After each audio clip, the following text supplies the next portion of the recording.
Children of man, ये कहानी एक ऐसे दौर की है जब इस दुनिया में बच्चे पैदा होने बंद हो जाते हैं। हालात ऐसे होते हैं कि सदी के बीतते बीतते इंसानों का अस्तित्व मिटने वाला होता है। कहानी की शुरुआत सुबह के न्यूज़ से होती है, जिसमें बताते हैं कि विश्व के सबसे जवान व्यक्ति डियागो रिकार्डो की मौत से पूरी दुनिया दुखी है, जिसकी चाकू मारकर हत्या कर दी गई जब उसने एक फैन को ऑटोग्राफ देने से मना कर दिया। वहीं दूसरी तरफ एक थियो नाम के आदमी को दिखाया जाता है, जो एक कॉफ़ी शॉप में कॉफ़ी लेने के लिए आता है। अंदर काफ़ी सारे लोग होते हैं जो टीवी पर डियागो रिकार्डो की मौत की खबर देख रहे होते हैं। वो लोग इतने दुखी होते हैं कि रो भी रहे होते हैं। थियो कॉफ़ी लेकर शॉप से बाहर चला जाता है। तभी कुछ ही समय में शॉप के भीतर एक बॉम्ब ब्लास्ट होता है और भीतर कुछ बचे हुए लोगों की आखिरी चीखें सुनाई पड़ती हैं। अगले दिन थियो अपने ऑफिस जाता है, जहां उसका काम में बिल्कुल भी मन नहीं लगता और बाकी एम्प्लॉयज भी सिर्फ डियागो रिकार्डो की वीडियो देख रहे होते हैं। वैसे तो डियागो में कोई खास बात नहीं, लेकिन फिर भी वो दुनिया भर के लिए एक सेलिब्रिटी था। थियो अपने बॉस के पास जाता है और उससे कहता है, मुझे मालूम नहीं था सर कि डियागो की मौत से मुझे इतना दुख पहुंचेगा। क्या मैं अपना काम घर जाकर पूरा कर सकता हूँ? आगे दिखाया जाता है कि थियो ट्रेन से कहीं जा रहा होता है और विंडो के पास वाली सीट पर बैठा होता है। ट्रेन धीरे धीरे आगे बढ़ ही रही होती है। तभी एक झुंड में कई लोग इनकी कोच पर पत्थर मारने लगते हैं, जो बहुत ही दुखी और पीड़ित दिखाई पड़ते हैं। वो कुछ कहने की कोशिश भी कर रहे होते हैं, जो साफ सुनाई नहीं पड़ता। ट्रेन धीरे धीरे आगे बढ़ती हुई स्टेशन पर रुकती है। थियो ट्रेन से बाहर निकलकर आगे बढ़ने लगता है। वहीं स्टेशन पर कई बूढ़े और अधेड़ उम्र के लोगों को दिखाया जाता है, जिन्हें लोहे के बड़े बड़े पिंजड़ों में बंद करके रखा गया होता है और पूरे स्टेशन पर चारों तरफ मिलिट्री फैली होती है। कैद लोग रिफ्यूजी होते हैं, जिनके पास इस देश की नागरिकता नहीं होती। इस समय सरकारें रिफ्यूजीज के खिलाफ बहुत ही क्रूर होती है। उन्होंने आदेश जारी कर रखा होता है, ना तो इन्हें खाना दिया जाए और ना ही रहने की जगह। थियो स्टेशन से बाहर निकलकर अपने एक बूढ़े दोस्त से मिलता है, जिसका नाम जैस्पर होता है। ये बड़े ही खुश मिजाज और मिलनसार व्यक्ति होता है। ये थियो को अपने साथ चलने के लिए कहता है। रास्ते में ये थियो से पूछता है, वो बॉम्ब किसने फोड़ा था? थियो कहता है, इस्लामिक फिशेस, क्या मालूम किसने फोड़ा था। जैस्पर कहता है, मुझे पूरा यकीन है कि ये काम सरकार का है। जब भी हमारा कोई नेता मुश्किल में फंसता है तो ऐसा ही करता है। थियो कहता है, इस महीने में ये दूसरी बार हुआ है। जैस्पर मजाकिया अंदाज में कहता है, अच्छा हुआ कि तुम और चीनी डालने नहीं गए दोस्त। तुम्हें और बेबी डियागो को एक ही दिन में खोने से बड़ा दुख होता। थियो चिढ़ते हुए जवाब में कहता है, बेबी डियागो? सब लोग रो रहे थे। चलो भी, वो एक बिगड़ैल लड़का था। और बातें करते करते ये लोग घर तक पहुंच जाते हैं। घर में थियो जैस्पर की पत्नी से मिलता है और उसकी हालचाल लेने के बाद आराम करने लगता है। अगले ही दिन उसकी आंख सुबह सुबह उसके कमरे में खुलती है और वो तैयार होकर अपने काम पर निकल जाता है। लेकिन रास्ते में कुछ लोग उसे किडनैप कर लेते हैं। वो उसे लेकर अपने ठिकाने पर जाते हैं। चेहरे पर नकाब होने के कारण वो उन्हें देख तो नहीं पाता, लेकिन उन्हें सुन जरूर पाता है। वो लोग उसे बताते हैं कि हम फिशेस गैंग के लोग हैं, हम तुम्हें नुकसान नहीं पहुंचाएंगे, बस तुमसे कुछ बातें करनी है। उनमें से एक उसका नकाब हटाता है। तभी उसके सामने से एक लेडी उसे हेलो करती है और कहती है, ये मैं हूँ थियो, जूलियन। कुछ समय तक थियो बुत बने रहता है, फिर सहमी हुई आवाज में कहता है, तुमने तो मुझे डरा ही दिया जूलियन। जूलियन इसकी एक्स गर्लफ्रेंड होती है, जो रिफ्यूजीज की मदद के लिए फिशेस गिरोह के साथ काम करती है। जूलियन इससे कहती है, हमें पारगमन पेपर की जरूरत है। एक रिफ्यूज लड़की को पुलिस से बचाकर समुद्र तट तक ले जाना है। क्या तुम कर सकते हो? थियो कहता है, पर मुझे नहीं पता कैसे। जूलियन कहती है, तुम्हारा चचेरा भाई, वो ये कर सकता है। जूलियन इसे पैसे भी ऑफर करती है, लेकिन ये साफ साफ मना कर देता है। तभी पीछे से एक सीटी की आवाज आती है और जो लोग इसे यहाँ लाए थे वे इसे पकड़कर वैन में डाल देते हैं। रास्ते में उनमें से एक इससे कहता है, ये जूलियन का आइडिया था तुम्हें यहाँ लाना। उसने खामखा खतरा मोल लिया और तुम्हें याद है ना वो 5000 पाउंड। तो अगर तुम्हारा रवैया बदले तो इस नोटिस को कैम्पडन सुरंग में चिपका देना। और इतना कहकर वे थियो को रोड के किनारे उतार कर चले जाते हैं। अगले दिन थियो काफी सोचने के बाद अपने भाई के पास जाता है। इसका चचेरा भाई एक मिनिस्टर होता है। उससे थियो झूठ बोलता है कि उसकी एक गर्लफ्रेंड है जिसके भाई की तबीयत बहुत खराब है, शायद वो बच भी ना सके, इसलिए हमें शहर से बाहर जाना होगा और बाहर जाने के लिए हमें ट्रांजिट पेपर की जरूरत है। अगले दिन इसका कजन इसे पास दिलवा देता है और थियो जूलियन के एक साथी ल्यूक से मिलता है। ल्यूक इसको उस लड़की की तस्वीर और नाम पते की जानकारी वाला एक एनवलप देता है और वहां से जाने लगता है। थियो उसे रोकते हुए कहता है, अरे रुको, एक परेशानी है। मुझे ज्वाइंट ट्रांजिट पेपर मिले हैं, इसलिए मुझे उस लड़की के साथ जाना होगा। ल्यूक इसे थैंक्स बोलकर वहां से चला जाता है। दूसरे दिन थियो को दिखाया जाता है, जो कुत्तों की रेस देख रहा होता है। तभी एक ओल्ड लेडी इससे इशारों इशारों में बाहर जाने के लिए कहती है। बाहर पहुंचने पर वही लेडी इसे एक बस में बैठने का इशारा करती है। बस में जूलियन होती है, जो इसे किसी जगह लेकर जाती है जहां ल्यूक पहले से ही इनका इंतजार कर रहा होता है। ल्यूक के साथ वो रेफ्यूज लड़की की और एक अधेड़ उम्र की औरत भी होती है, जिसका नाम मरियम होता है। ये चारों इसी वक्त उस रेफ्यूज लड़की को लेकर समुद्र तट के लिए निकल पड़ते हैं। रास्ते में थियो और जूलियन सबको काफी इंटरटेन करते हैं और ये लोग कुछ और आगे बढ़ते ही हैं कि एक झुंड में बहुत सारे लोग इन पर हमला कर देते हैं। ल्यूक कार को बैकवर्ड ही भगाते हुए किसी तरह उनसे पीछा छुड़ाता है, लेकिन इनकी किस्मत आज इतनी अच्छी नहीं होती। उस झुंड के बीच से 2 लोग बाइक से इनका पीछा करने लगते हैं और बाइक सवार इन्हें रुकने के लिए कहते हैं, लेकिन फिर भी ल्यूक कार को नहीं रोकता। लेकिन कार की स्पीड इतनी नहीं होती कि उनसे पीछा छुड़ा सके। तभी उनमें से एक गोली चलाता है जो जूलियन को लग जाती है और कुछ ही समय में उसकी मौत हो जाती है। अब वो बाइकर्स गन ताने थियो के नजदीक आते हैं, लेकिन सही समय पर थियो कार का दरवाजा खोल देता है और वे दरवाजे से टकराकर पूरी तरह से गिर जाते हैं। अब ये लोग कुछ दूर जाकर जूलियन की डेड बॉडी को जंगल में छोड़ देते हैं और ल्यूक इन्हें लेकर वहीं पास के अपने एक साथी के घर चला जाता है। जबकि जूलियन अब नहीं रही तो उसके लोगों को एक लीडर की जरूरत होती है, इसलिए नए नेता का चुनाव करने के लिए यहाँ फिशेस के सीनियर्स आते हैं। वे आधे 1 घंटे में मीटिंग के बाद ल्यूक को नया लीडर चुनते हैं। वहीं दूसरी तरफ की मरियम के द्वारा थियो को बुलवाती है और बातों ही बातों में थियो को बताती है कि वो प्रेग्नेंट है। थियो एकदम से सुन्न पड़ जाता है और उसी समय ल्यूक और उसका एक साथी भागता हुआ वहां आता है और की से पूछता है, तुम ठीक तो हो? थियो आश्चर्य भाव के साथ 2 बार ल्यूक से कहता है, वो प्रेग्नेंट है, वो प्रेग्नेंट है। ल्यूक कहता है, हाँ। अब पता चला क्या दाव पर है। और अब धीरे धीरे दिन ढलकर रात हो जाती है। थियो अभी तक सोया नहीं होता, जग रहा होता है। बाहर उसे ल्यूक और कुछ लोगों की बहस की आवाजें सुनाई पड़ती है, तो वो रूम की खिड़की से नीचे झांकता है। नीचे उसे वही बाइक और उसे चलाने वाले लोग दिखते हैं जिन्होंने इन पर हमला किया था। इसलिए पूरी बात का पता लगाने के लिए थियो नीचे जाता है और छिपकर उनकी बातें सुनता है। और अब उसे इनके काले सच का पता चलता है कि जूलियन को इन्होंने ल्यूक के कहने पर मारा था, क्योंकि ल्यूक जूलियन को अपने रास्ते से हटाकर खुद लीडर बनना चाहता था और सुबह होते ही वे इन्हें भी मार देंगे। थियो उसी वक्त की के रूम में जाता है और उसे पूरी बात बताता है और कहता है, हमें अभी यहाँ से निकलना होगा। वहीं मरियम भी होती है जो पहले तो मना करती है फिर तैयार हो जाती है। थियो उसकी एक कार लेकर वहां से निकल जाता है और वहां से जैस्पर के घर जाता है। जैस्पर इन्हें देखकर बहुत खुश होता है, खासकर ये जानकर कि प्रेग्नेंट है। जैस्पर सबसे पहले इनके लिए खाना बनाता है।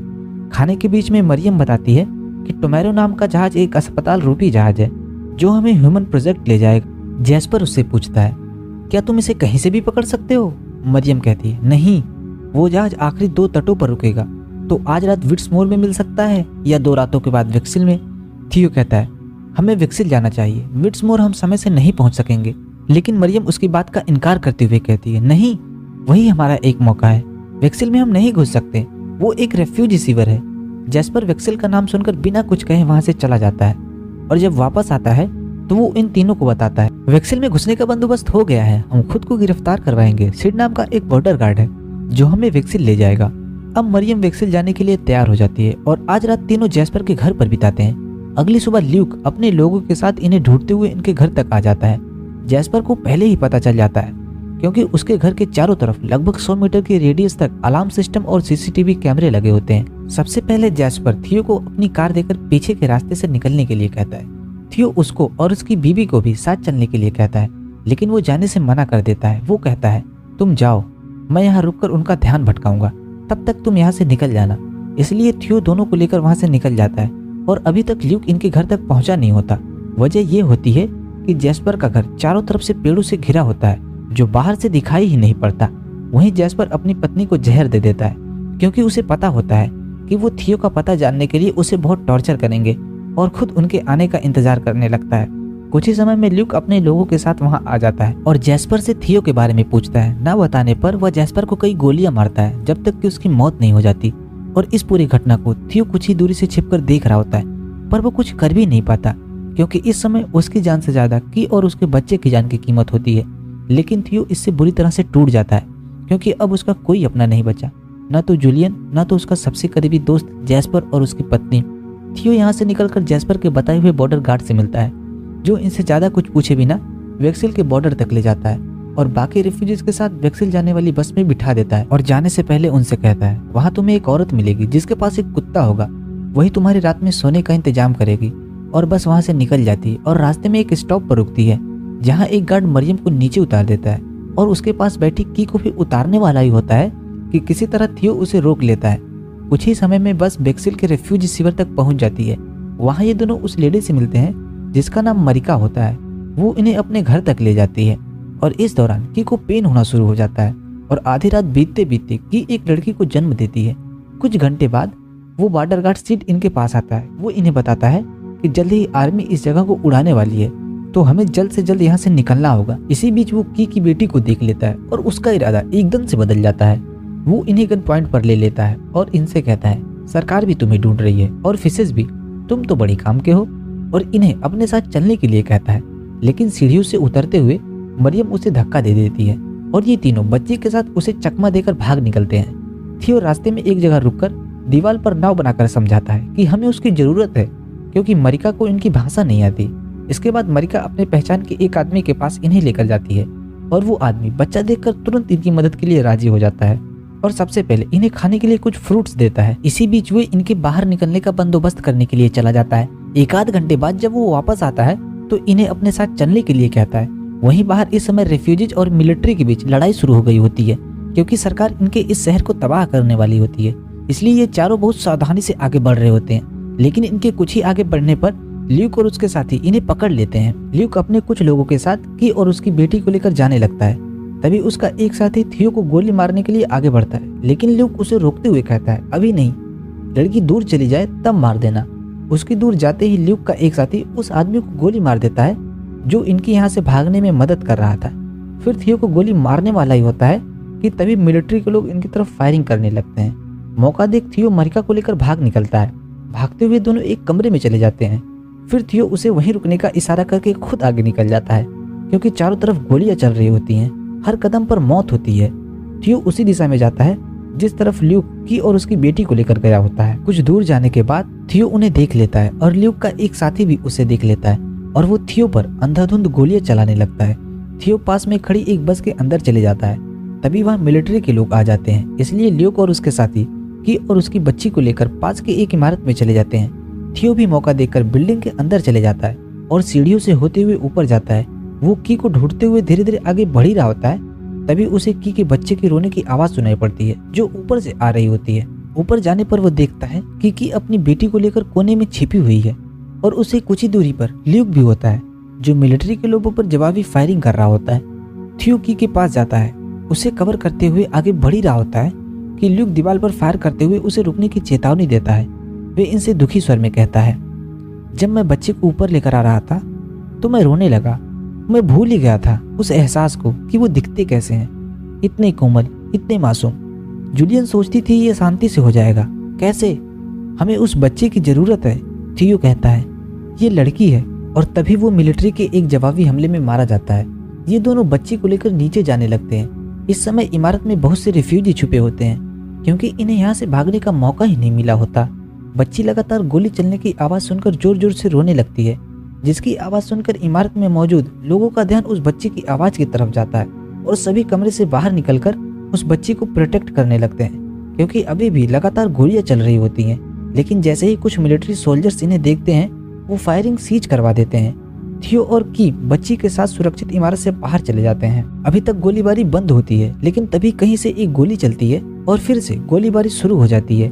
थियो की और उसकी बच्ची को लेकर उस तरफ जाता है जहां उसने मरिका को रुकने के लिए कहा था, और मरिका भी इन्हें देखते ही इनके पास आ जाती है। वो इन्हें लेकर एक वाटर अथॉरिटी पर जाती है जहां समुद्र को जोड़ता हुआ पानी का एक छोटा सा किनारा होता है। वहाँ एक छोटी सी लकड़ी की नाव भी होती है। मरिका खुद वहाँ रुककर दोनों को बच्चे के साथ जाने के लिए कहती है। यहाँ बहुत खतरा होता है, इसलिए थियो भी उसे चलने के लिए कहता है, लेकिन वो उन्हें अपनी भाषा में जाने के लिए कहती है और वहीं बैठकर उन्हें तब तक देखती है जब तक वो उनकी नज़रों से ओझल नहीं हो जाते। थियो नाव को लेकर कुछ आगे बढ़ता है, तभी उन्हें टोमेरो जहाज के रुकने की जगह दिखती है, लेकिन वहाँ जहाज नहीं होता। कि निराश होते हुए कहती है, हम लेट हो गए, वो चले गए होंगे। थियो कहता है, भरोसा रखो, वो वापस आएंगे। तभी की नजर उसकी नाव पर पड़ती है। वो घबराते हुए कहती है, खून खून निकल रहा है मुझसे। थियो उसे शांत कराते हुए कहता है, नहीं, ये मेरा खून है, गोली लगी मुझे। कुछ ही समय बाद थियो की मौत हो जाती है। इसके मरने के एक दो पल बाद की को टोमेरो जहाज दिखाई पड़ता है जो उसी की ओर आ रहा होता है और ये कहानी इसी के साथ खत्म हो जाती है। इस फिल्म की कहानी उतनी खास नहीं है, लेकिन किरदारों का अभिनय, फिल्म का निर्देशन और सिनेमाग्राफी लोगों को बहुत पसंद आई। IMDb पर इस फिल्म की रेटिंग है 7.9। ये फिल्म सन 2006 में रिलीज हुई। उम्मीद है इस कहानी को आपने एंजॉय किया।